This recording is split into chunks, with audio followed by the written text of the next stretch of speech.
Who could steal $500 million and vanish without a trace? A crime so bold, so massive, it left the world in shock. $500 million gone. No alarms, no clues, just an empty vault and a mystery. No one knew who pulled it off. No one knew where the money went. But then, one mistake changed everything. This is the story of how one of the biggest heists in history was finally cracked. The case landed on the desk of a seasoned investigator, a detective who had seen it all: bank fraud, art theft, cyber crimes. But this was different. $500 million had vanished. No ransom note, no obvious suspects, no trace of where the money went. The world was watching. News stations ran endless stories. Everyone wanted answers, but the investigator had nothing to work with. Every crime leaves a trail, a footprint, a fingerprint, a digital clue. But this heist was too perfect. It was like chasing ghosts. Still, giving up wasn't an option. The mission was clear: find the thieves, track the money, and bring justice. But how do you catch criminals who left no evidence? Days turned into weeks, weeks into months.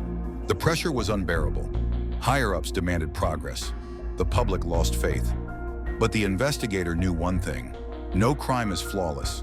Somewhere, somehow, the thieves had made a mistake. It was just a matter of finding it. And then the break came. A tiny clue, so small it was almost missed. A crack in the perfect plan. The chase was on. One step closer to unmasking the criminals. One step closer to the truth. A tiny detail buried deep in the evidence. Something investigators had seen before, but never questioned. A transaction that didn't fit. A name that appeared twice. A digital footprint that shouldn't exist. At first, it seemed like nothing, just another dead end. But when they looked closer, the cracks began to show. This wasn't random. It was connected. Someone had slipped up. Maybe it was overconfidence. Maybe it was a rushed decision. Either way, it was the break investigators had been waiting for. They traced the clue, followed the trail, connected the dots, and suddenly the ghosts weren't ghosts anymore. A suspect emerged, then another, a hidden network, a mastermind who thought they had escaped forever. But the walls were closing in. The mistake that was supposed to go unnoticed had just changed everything. Investigators followed the trail, uncovering a web of secrets, fake identities, offshore accounts, hidden messages. The criminals had planned everything, but not well enough. One by one, the pieces connected. The inside man, the hacker, the getaway planner. They thought they had committed the perfect crime. But mistakes add up. The hacker was not alone. He had a crew. A heist this big could only be pulled off by a team of trained criminals, each one an expert in their role. The police had a list, 5 names, 5 suspects. Each one played a role in the biggest heist in history. But who were they really? Ethan Graves, the hacker, smart, quiet, dangerous behind a keyboard. Ethan wasn't just any hacker. He was a ghost in the system. Banks, corporations, even law enforcement. He had broken into them all.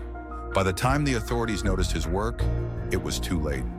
Millions had already vanished from accounts. He never left fingerprints, never used his real name, never stayed in one place for too long. But even the best hackers make mistakes, and his would cost him everything. Jonathan Pierce, the mastermind, smooth talker, sharp thinker, the kind of guy who could sell sand in a desert. Jonathan didn't need weapons. His greatest tool was his voice. He could convince anyone to do anything. He had a long history of fraud, fake businesses, rigged poker games, high-stakes scams. To him, the heist wasn't just about money. It was about proving he was the smartest guy in the room. But even masterminds aren't invincible. And in the end, it wasn't a miscalculation that brought him down. It was betrayal. Marcus Carter, the mechanic and getaway planner.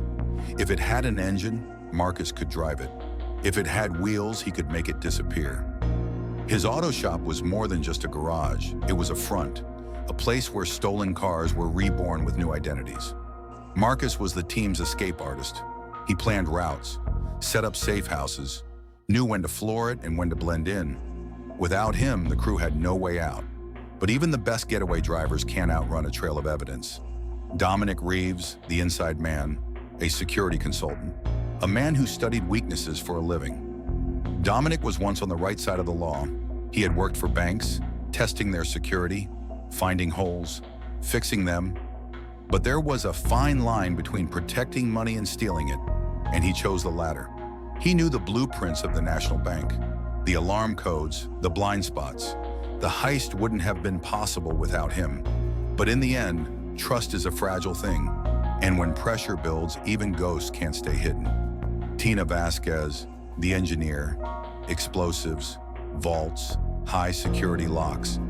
If it needed breaking, she could break it. Tina had military training. She specialized in breaching operations. She never missed a detail, never left a trace. But no matter how careful you are, luck always runs out. They had spent months preparing. Every angle, every escape route, every possible problem had been mapped out. Nothing was left to chance. The target? The national bank. The date? A national holiday. No employees, no customers, only a skeleton crew of security guards, easier to avoid or neutralize. Ethan had already done his part. Days before he infiltrated the bank's system, he found the perfect way in, a 17-minute window. That's all they had, no more, no less. At 2:43 a.m., the job began. A stolen van pulled into a dark alley behind the bank. Marcus killed the engine. The team sat in silence, listening to their own breathing. The clock was ticking. Jonathan gave a final nod. No words were needed. They all knew what came next. Dominic stepped out first.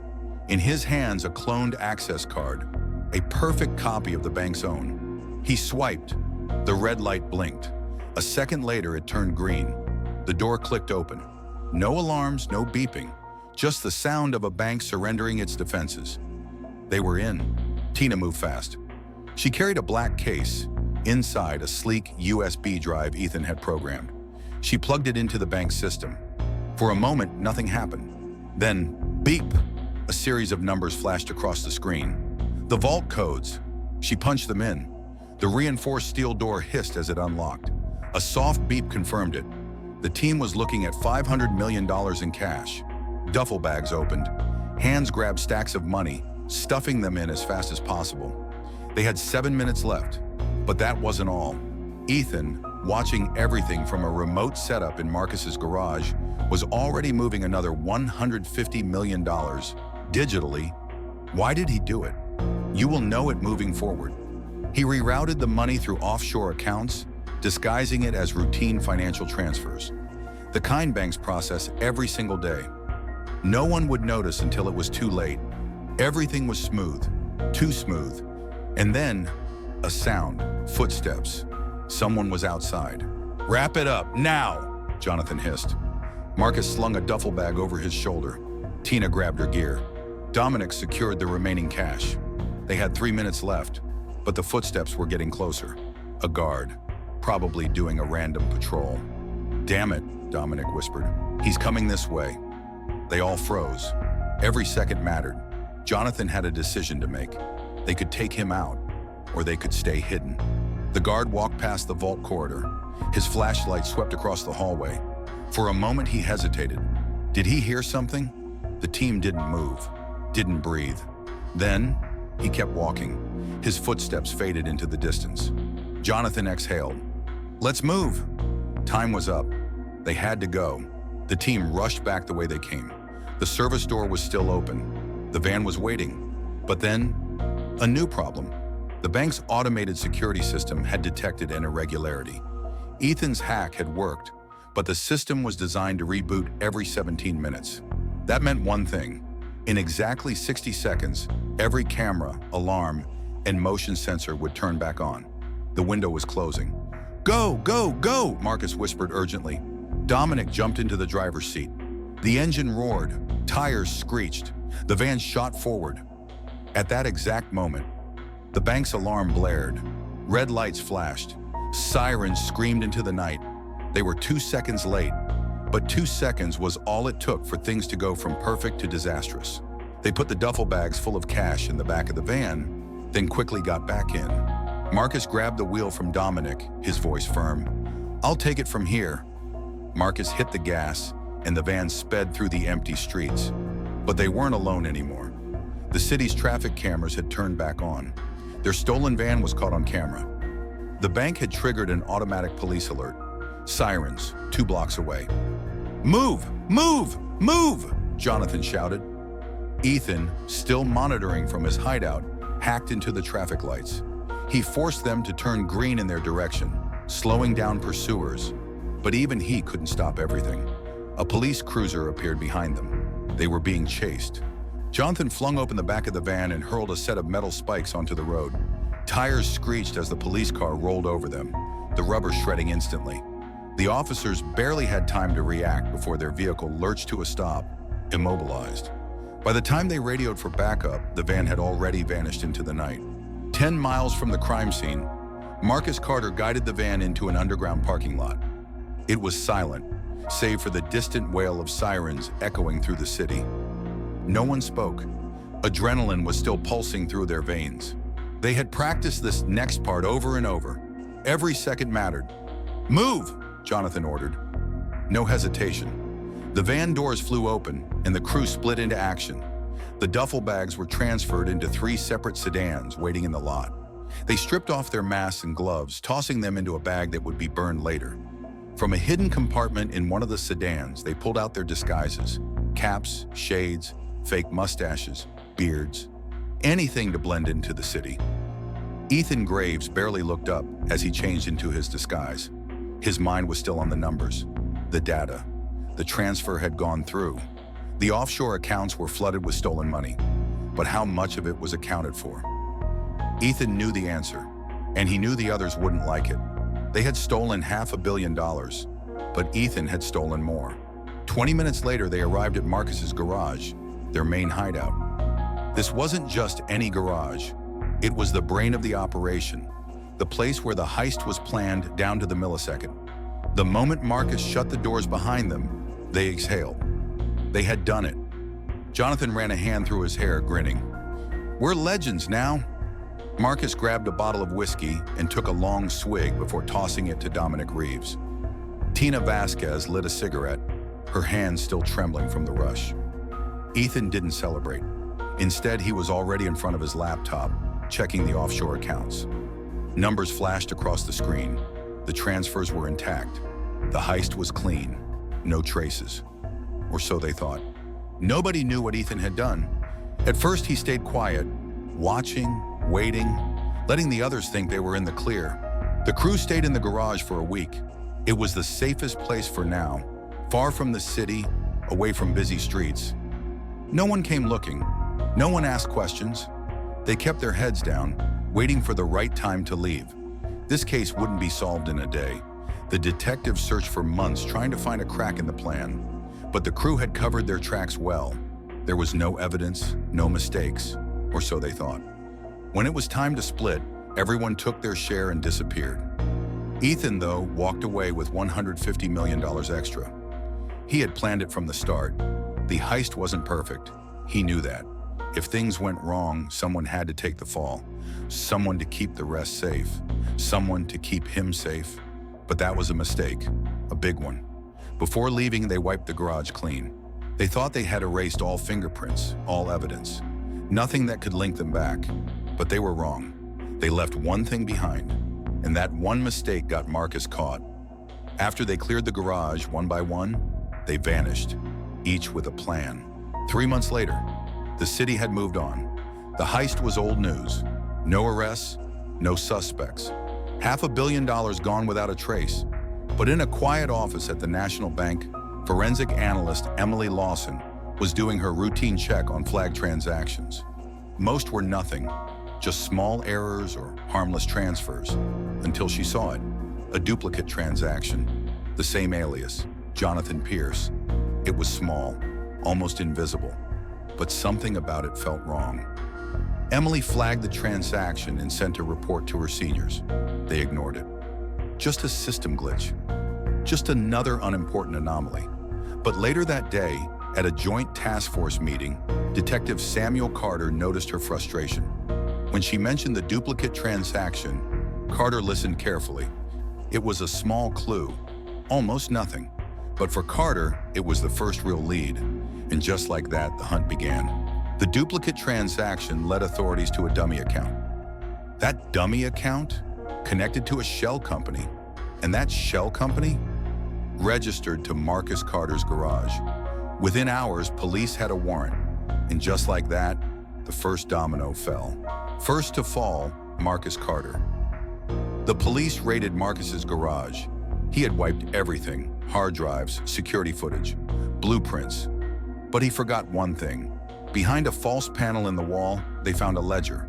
Names, dates, transactions. Enough to prove he was involved. He was taken down in less than 48 hours. Next, Dominic Reeves. Dominic knew what was coming. He had a fake passport, a flight to Spain. He almost made it. But the moment he stepped through customs, authorities flagged his identity. He was arrested on sight. Next, Tina Vasquez, tracked to Mexico. Tina was smart. She went underground. For 3 weeks, she moved between safe houses in Mexico, staying off the radar. But the FBI was watching her family. One phone call. That's all it took. She was taken down in the middle of the night. Jonathan Pierce, the mastermind. Jonathan knew the heat was coming. His name was all over news. He changed everything. His name, his hair, and tattoos. But the world is small when there's an international warrant on your head. 6 months later, in a bar in Thailand, a tourist took a photo. Facial recognition software did the rest. That's all it took. The last man standing, Ethan Graves, the hacker, the genius, the traitor. Ethan didn't run. Instead, he vanished. For months, authorities searched. Nothing.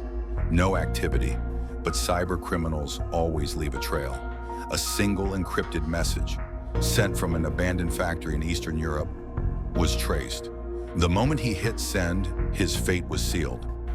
At 3:27 a.m., a tactical team stormed the hideout. Ethan barely looked up from his laptop. He knew it was over. The game was done. But even as they cuffed him, he smirked, because he had one last secret. The others would rot in prison. But Ethan had millions still out there.